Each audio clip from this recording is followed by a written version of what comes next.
சூர்யா என்ன சொல்றாங்க? சூர்யா நிச்சயமா மக்கள் அதற்கு வந்து இப்ப கூட்டணி இன்டாக்டா வச்சிருக்கிறது திமுகவுக்கு கூட்டணி ஆட்சி என்பது ஒரு பரப்புரை தான் இந்த தேர்தலில் ஒரு நெருக்கடி உருவாக்கும். திமுக பொறுத்த வரைக்கும் கூட்டணி ஆட்சி அப்படிங்கறத பொறுத்த வரைக்கும் கூட்டணிகள் அது வந்து அந்த கட்சிகள் பேசி முடிவெடுக்கக்கூடிய விஷயங்கள். அது தேர்தல் சமயத்தில் தலைவர்கள் பேசி முடிவெடுப்பாங்க.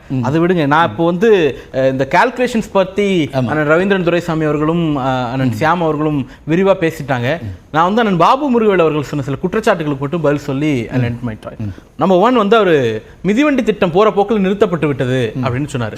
மிதிவண்டி திட்டம் இப்போ வரைக்கும் கொடுக்கப்படுகிறது. இந்த ஆண்டு கூட எல்லா பள்ளிகளுக்கும் எல்லா மாணவர்களுக்கும் கொடுக்கப்பட வேண்டிய எல்லா மாணவர்களுக்கும் மிதிவண்டி திட்டம் கொடுக்கப்பட்டிருக்கிறது.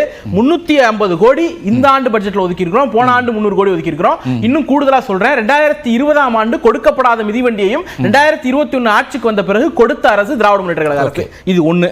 ரெண்டாவது தாலிக்கு தங்க திட்டம் பத்தி சொன்னார். நல்ல வேளையாக அவரே ஒப்புக்கொண்டார். 2019க்கு பிறகு அதை நாங்க கொடுக்கல அப்படின்னுட்டு. அதுல இன்னொரு கரெக்ஷன், 2018 இருந்தே கொடுக்கல. கடைசி 4 ஆண்டுகள்ல கொடுக்கப்படாமல் 3,40,000 அப்ளிகேஷன் பெண்டிங்லே கிடந்துச்சு. அந்த திட்டம் வந்து நிறுத்தப்பட்டு 3.5 லட்சம் பேருக்கு அந்த திட்டம் கொடுக்கப்படாமல், அதாவது செயல்பாட்டில் இருந்ததாக இவர்கள் சொல்லப்பட்ட போதே 3.5 லட்சம் பேருக்கு கொடுக்கப்படல. அதாவது தகுதி வாய்ந்த 3.5 லட்சம் பேருக்கு. அடுத்தது மினி கிளினிக் கொண்டு வந்து நிறுத்திட்டாங்க. மினி கிளினிக்ங்கிறது கடைசி நேரத்தில் அவசர கதியாக கொண்டு வந்தாங்க. அதோட கான்ட்ராக்ட் பீரியடே 1 இயர் தான். அந்த 1 இயருக்கு மட்டும்தான் அவங்க வந்து அந்த திட்டத்தையே அறிமுகப்படுத்தினாங்க. அந்த ஜிஓ எடுத்து அண்ணன் படிச்சு பார்த்தா ரொம்ப தெளிவா தெரியும். அதுலயும் குறிப்பா எந்த இடத்துல நியூ இன்ஃப்ராஸ்ட்ரக்சரை இது பண்ணல. இன்னைக்கு வந்து 500 அர்பன் பிரைமரி சுகாதார நிலையங்கள் திராவிட முன்னேற்ற கழக அரசு திறந்திருக்குன்னா எல்லா இடங்கள்லயும் புது பில்டிங் கட்டி இருக்கிறோம், புது ஸ்டாஃப்ஸ் போட்டிருக்கிறோம். ஆனா அன்னைக்கு அப்படி கிடையாது. சைதாப்பேட்டையில பாரதி நகர்ல சுடுகாட்டுல ஒரு பகுதி ஆக்குனாங்க. விருகம்பாக்கத்துல வந்து காரியமேடை, அதாவது காரிய மண்டபம்னு சொல்லுவோம்ல, 16ஆம் நாள் காரிய மண்டபம், அந்த மண்டபத்துல வந்து மினி கிளினிக் ஆக்குனாங்க. இப்படி அவசர கதியில் இருக்கிற ஸ்ட்ரக்சரை வந்து பெயிண்ட் அடிச்சு வச்சு தொடங்கினாங்க. அதுவும் 1 இயர் கான்ட்ராக்ட் பீரியட்ல. இது 3. 4வது விஷயம், அண்ணன் வந்து சொன்னாங்க பேர் வச்சிங்களே சோறு வச்சிங்களா அப்படின்ட்டு. அதுக்கு ஒரு உதாரணம் வந்து, மிகச்சிறந்த உதாரணம் வந்து அவர்களுடைய ஆட்சி காலத்தில் நடந்தது. 2018ஆம் ஆண்டு எடப்பாடி பழனிசாமி அவர்கள் 110 விதிகளை ஒரு அறிவிப்பு கொடுக்கிறார்.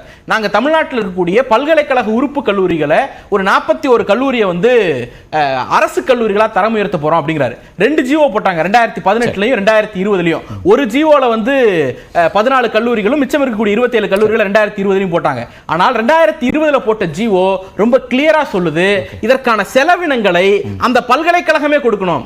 அதாவது பல்கலைக்கழகத்திலிருந்து கல்லூரியை விடுவிச்சு அரசு கல்லூரி ஆக்கியாச்சு, ஆனா செலவினங்களை பல்கலைக்கழகம் கொடுக்கும் அப்படின்னு ஜிஓ போட்டாங்க. அந்த இடத்துல நிதி ஒதுக்கீடு அவர்கள் செய்யவில்லை.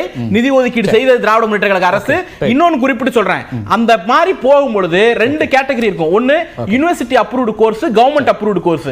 கவர்மெண்ட் அப்ரூவ்டு கோர்ஸ் வந்து இது கவர்மெண்ட் காலேஜா மாறிட்ட வாட்டி அதுல எலிஜிபிலிட்டி இருக்கு. ஆனா யுனிவர்சிட்டி அப்ரூவ்டு கோர்ஸ்ல படித்த மாணவர்கள் என்ன எதிர்காலம்னு தெரியாம இருந்தபோது பின் தேதியிட்டு அதையும் அப்ரூவ் பண்ணி கொடுத்த அரசு திராவிட முன்னேற்ற கழக அரசு. கடைசியா ஒரே ஒரு விஷயம் மட்டும் சொல்லி முடிக்கிறேன். அவங்க என்ன சொன்னாங்க, எல்லா திட்டத்தையும் மூடிட்டு அந்த நிதியெல்லாம் கொண்டு வந்து தான் வந்து மகளிர் உரிமை தொகை திட்டத்தில் கொடுத்துருக்காங்க அப்படிங்கிறாங்க. அடிப்படை கணக்கு தெரிந்த எல்லாருக்குமே தெரியும், மகளிர் உரிமை தொகை திட்டத்துக்கு ஆண்டொன்றுக்கு ஆகக்கூடிய செலவு 14,000 கோடி. இவர்களுடைய சமூக நலத்துறை அமைச்சராக இருந்த அம்மையார் சரோஜா அவர்கள் கடைசி 10 ஆண்டுகள்ல நாங்க திருமண உதவி திட்டம்னு கொடுத்ததே மொத்தம் 4,000 கோடி தான் சொல்லியிருக்காங்க.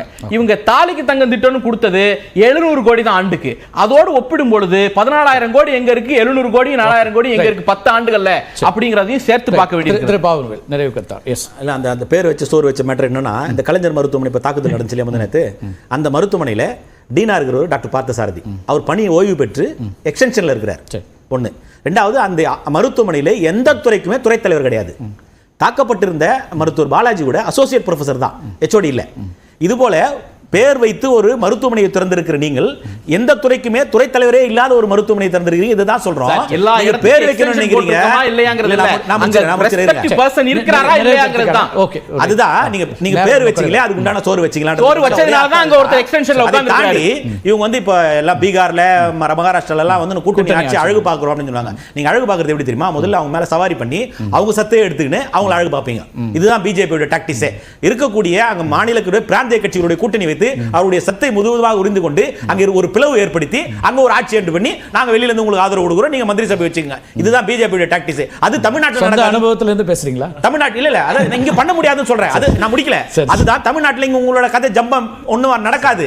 அதனால தான் வேற தெரிஞ்சுக்கிட்டு தான் இந்த மத்த மாநிலங்களை ஒப்பிட்டு சொல்கிறீர்களே தவிர தமிழ்நாட்டில் அது போன்ற ஒரு சூழ்நிலை உங்களுக்கு எழுவாதற்குண்டான வாய்ப்பு இல்ல. அது பிஜேபி இருக்கட்டும், காங்கிரஸ் இருக்கட்டும், யாரானா இருக்கட்டும்.